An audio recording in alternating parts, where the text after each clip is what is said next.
ஒரு ஊர்ல ஒரு அண்ணன், ஒரு தங்கச்சி. ஒரு நாள்ல அவங்க வாழ்க்கை முழுவதும் மாறிடுச்சு. ஆனா அந்த அண்ணன் ஒரு விஷயம்தான் நினைச்சான்.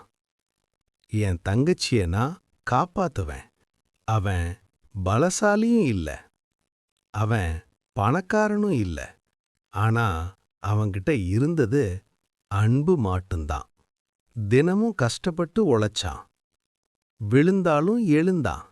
ஏன்னா அவன் போராடினான். அவன்கிட்ட பலம் இல்ல, குடும்பம். வாழ்க்கையில நிறைய கஷ்டம் வரும். ஆனா உன் கூட இருக்கிற ஆளுக்காக நீ உழைக்கலாம். உண்மையான பலம் நம்ம தசையில இல்ல, மனசுல தான் இருக்கும். உங்களோட குடும்பம் தான் உங்களோட பெரிய பலம். Be the spark.